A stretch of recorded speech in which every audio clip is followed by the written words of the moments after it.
तो साथियों आप देखिए, दिसंबर माह के जो निष्ठा प्रशिक्षण के कोर्स हैं उसका छठा कोर्स जो है विद्या प्रवेश एवं बाल वाटिका की समझ,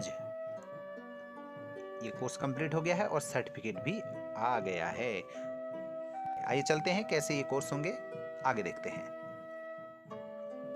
नमस्कार साथियों, जैसा कि आप जानते हैं कि प्राथमिक विद्यालय में कार्यरत शिक्षक शिक्षिकाओं के लिए और प्रधानाध्यापकों के लिए निष्ठा के तहत ऑनलाइन प्रशिक्षण कार्यक्रम चल रहा है। क्योंकि आज 1 दिसंबर है और हमारा 5वां और छठा जो है मॉड्यूल कोर्स जो हैं वो पूरे करने हैं, तो इसके लिए हम अपनी प्रोफाइल में जाएंगे और हमको ये ब्लू जो है पिंक कलर के हमको निष्ठा लिखे हुए दिखेंगे। इनमें कुछ नहीं करना है, थोड़ा स्क्रॉल करेंगे लेफ्ट साइड को और इसके बाद जो है हम इस नीले वाले निष्ठा वाले बटन को स्क्रॉल करके सामने लाएंगे और इसमें हम क्लिक करेंगे। जैसे देखिए इसमें हम क्लिक करते हैं तो हमारे कोर्सेज खुलना शुरू हो जाता है।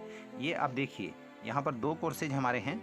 एक पहला है बुनियादी भाषा और साक्षरता, दूसरा है विद्या प्रवेश एवं बाल वाटिका की समझ। अब यहाँ पर हम जानेंगे विद्या प्रवेश क्या है और बाल वाटिका क्या है। इससे संबंधित हम आज सीधे प्रश्नोत्तरी में जाते हैं। आपको सारे प्रश्न यहाँ पर दिखेंगे। तो जैसे ही इसमें क्लिक करेंगे हम, तो इसमें क्लिक करते ही हमारा आगे कोर्स खुल जाएगा। तो साथियों जैसे ही क्लिक किया तो यहाँ लिखा हुआ आया विद्या प्रवेश एवं बाल वाटिका की समझ ज्वाइन कोर्स करने के लिए। ज्वाइन कोर्स करने के लिए हम नीचे चलते हैं और नीचे ज्वाइन कोर्स करते हैं। ज्वाइन कोर्स में जैसे ही क्लिक किया तो यहाँ पर नीचे आप देख रहे होंगे आई एग्री टू शेयर आएगा, इसमें टिक करना है और फिर उसके बाद शेयर में क्लिक करना है। ये देखिए मॉड्यूल सारे खुल गए हैं और ये मैंने यहाँ पर आपकी सुविधा के लिए कंप्लीट किए हैं ताकि जो इसका वीडियो है प्रश्नोत्तरी का अन्य उसमें आपको मिल जाए। तो हम लास्ट में अब चलते हैं मूल्यांकन में। तो साथियों जो ये मूल्यांकन है इसमें जैसे ही हम क्लिक करते हैं तो ये बोलता है कि स्टार्ट अगेन, इसलिए कह रहा है मैं पहले कर चुका हूँ, तो इसमें हम स्टार्ट करते हैं। तो जैसे हम स्टार्ट करते हैं चलते हैं आगे। ये देखिए स्टार्ट करते ही प्रश्नोत्तरी खुल गई। अब बढ़ते हैं हम आगे।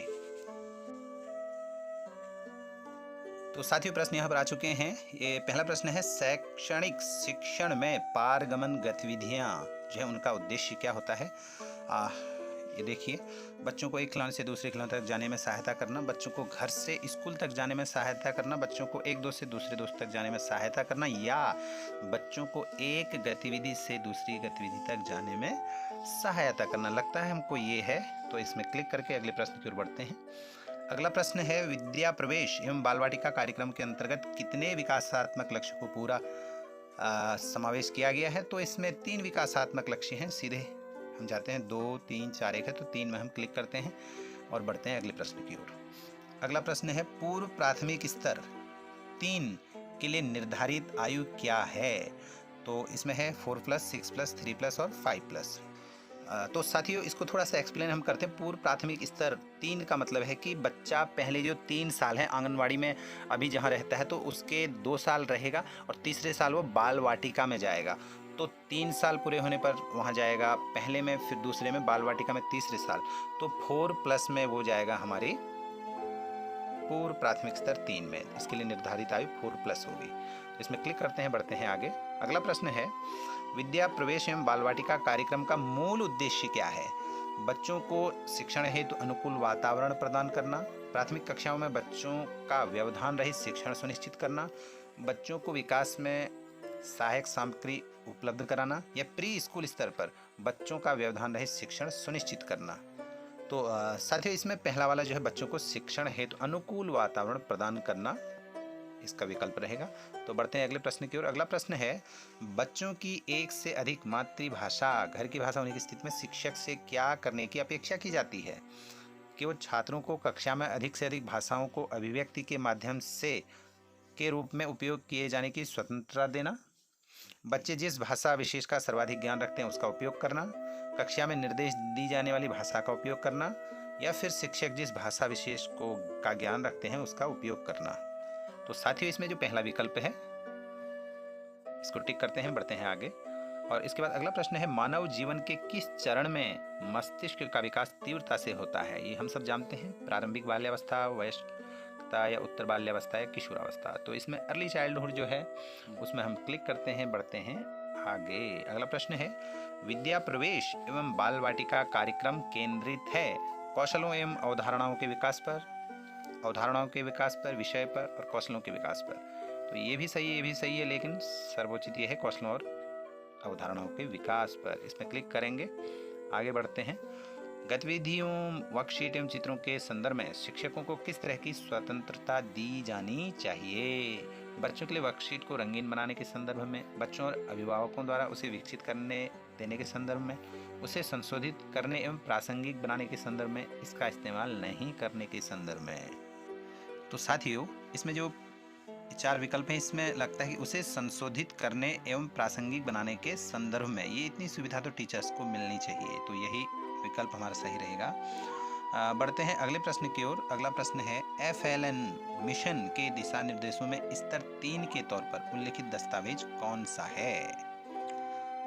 पहला विकल्प है विद्या प्रवेश, दूसरा है पूर्व प्राथमिक शिक्षा की पाठ्यचर्या, बाल वाटिका और राष्ट्रीय शिक्षा नीति 2020। और साथियों, दस्तावेज की बात कर रहा है तो इसमें राष्ट्रीय शिक्षा नीति 2020 या फिर पूर्व प्राथमिक शिक्षा की पाठ्यचर्या, इन दोनों में से एक होगा। और पूर्व प्राथमिक शिक्षा की पाठ्यचर्या सर्वोत्तम विकल्प यहाँ पर लग रहा है, तो इसको क्लिक करके हम आगे बढ़ते हैं। अगला प्रश्न है, बच्चों के विकास का मूल्यांकन करने एवं उसका रिकॉर्ड रखने के लिए मूल्यांकन संबंधी कार्य योजना असेसमेंट शेड्यूल जो है कि कितने सत्रों के बारे में सुझाया गया है? 1, 4, 3 या 2?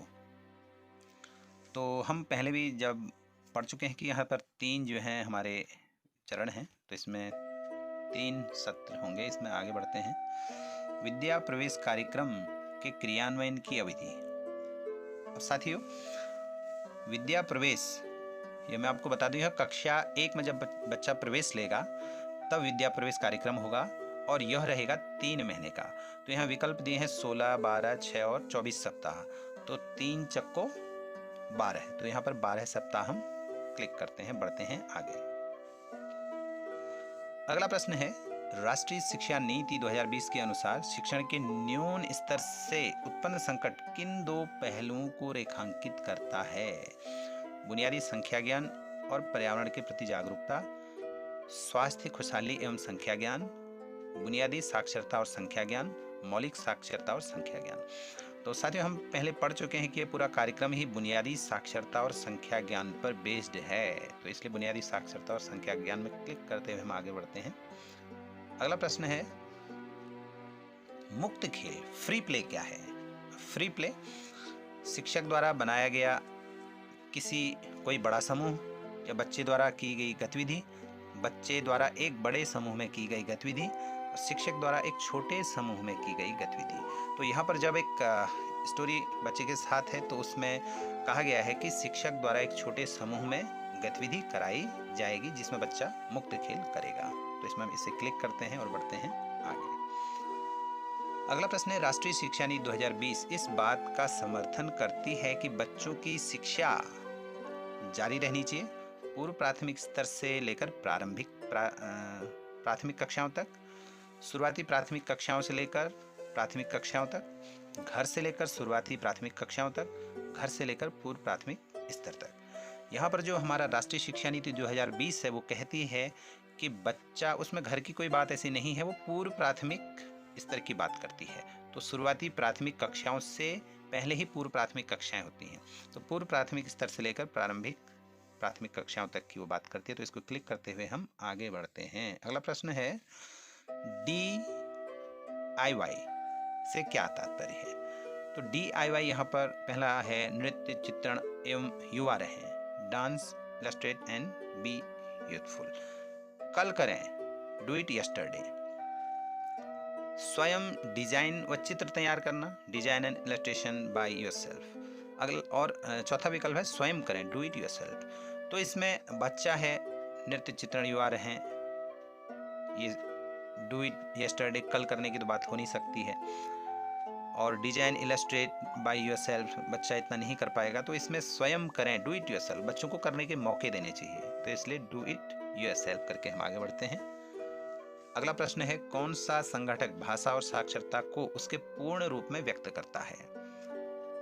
मौखिक लिखना एवं कहानी, मौखिक पढ़ना एवं लिखना, पढ़ना कहानी एवं लिखना, मौखिक पढ़ना एवं कहानी। तो साथियों यहाँ पर बात कर रहा है कि भाषा और साक्षरता को पूर्ण करने के लिए जो संघटक होगा, तो इनमें जो ये विकल्प है मौखिक रूप से अभिव्यक्ति करता है, जो दिया गया है उसको कंटेंट उसको पढ़ता है, और एवं कहानी भी इसमें शामिल है। तो इसको क्लिक करते हुए हम आगे बढ़ेंगे। अगला प्रश्न है गतिविधि रुचि क्षेत्रों का मुख्य उद्देश्य बच्चों को निम्नलिखित के अवसर प्रदान करता है। तो इसमें हमारे विकल्प हैं खड़े होना, बैठना, आराम, निर्बाध रूप से खेलना, अर्थात बच्चे को भरपूर खेलने देना, फ्री प्ले। तो गतिविधि रुचि क्षेत्रों का मुख्य उद्देश्य तो यही हो सकता है कि बच्चे को निर्बाध रूप से खेलना, भरपूर खेलना, फ्री प्ले का मौका दिया जाए। तो इसको क्लिक करते हुए हम आगे बढ़ते हैं। इसके अलावा अगला प्रश्न है विद्या प्रवेश एवं बाल वाटिका में दिए गए सतत मूल्यांकन से शिक्षकों को किस प्रकार सहायता मिलेगी? सीखने सिखाने से जुड़ी रणनीतियों, खेल सामग्रियों, गतिविधि के क्षेत्रों आदि को अपनाने एवं उसे सुधारने में, शिक्षण सीखने सिखाने के एक स्तर विशेष को पार करने में, प्रत्येक बच्चे का अंतिम वार्षिक परिणाम तैयार करने में, किसने सर्वश्रेष्ठ प्रदर्शन किया यह निर्णय लेने में। तो जो हमारी शिक्षा नीति है वो ये तीनों विकल्प उसमें कहीं नहीं फिट बैठते हैं।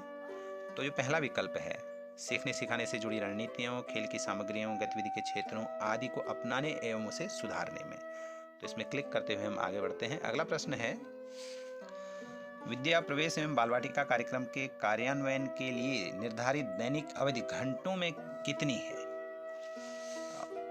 इसमें दिया गया है प्रत्येक दिन 4 घंटे, प्रत्येक दिन 3 घंटे, प्रत्येक दिन 6 घंटे, प्रत्येक दिन 2 घंटे। तो साथियों मैं आपको बताना चाहूँगा तो क्रियान्वयन के लिए जो निर्धारित दैनिक हैं सप्ताह में 5 दिन हैं और प्रत्येक दिन 4 घंटे की वो बात करता है। तो ये पहला विकल्प प्रत्येक दिन 4 घंटे में क्लिक करके हम आगे बढ़ते हैं। इसके अलावा अगला प्रश्न है विद्या प्रवेश कार्यक्रम स्कूलिंग के किस स्तर के बच्चों के लिए तैयार किया गया है? कक्षा 3 में प्रवेश लेने वाले बच्चों के लिए, कक्षा 1 पास कर चुके बच्चों के लिए, कक्षा 1 में प्रवेश लेने वाले बच्चों के लिए, पूर्व प्राथमिक स्तर के बच्चों के लिए। तो मैं पहले भी बता चुका हूँ जो विद्या प्रवेश कार्यक्रम है हमको जानकारी होनी चाहिए, यह है कक्षा 1 में जब बच्चा प्रवेश लेगा तो उसमें 3 महीने के लिए कार्यक्रम किया जाएगा। पहला प्रश्न भी हमको दिया था, तो इसको क्लिक करते हैं। कक्षा 1 में प्रवेश लेने वाले बच्चों के लिए यह कार्यक्रम है। आगे बढ़ते हैं। तो ये हमारे 20 प्रश्न पूरे हुए साथियों। अब इसको हम सबमिट करते हैं और आपसे एक निवेदन रहेगा, अगर आपको कहीं कन्फ्यूजन है तो रिव्यू जरूर कर लीजिएगा। रिव्यू करने से अगर कोई कन्फ्यूजन है, कोई प्रश्न में आपने गलत उत्तर टिक किया आपको लगता है तो रिव्यू कर सकते हैं। तो अब हम सबमिट करते हैं। तो साथियों आप यहाँ देखिए जो विद्या प्रवेश एवं बाल वाटिका की समझ है कंप्लीटेड ऑन 1 दिसंबर 2021 और इसका सर्टिफिकेट भी यहाँ आ चुका है। तो इस प्रकार से हम अपना कोर्स पूरा कर सकते हैं। तो आपका बहुत बहुत धन्यवाद। अगर आपको अच्छा लगा तो वीडियो को लाइक कीजिए, शेयर कीजिए और चैनल को ज़रूर सब्सक्राइब कीजिए ताकि आपको अगले वीडियोस मिलते रहें। नोटिफिकेशंस ऑल ऑन करना न भूलें। Thank you so much. Have a nice day.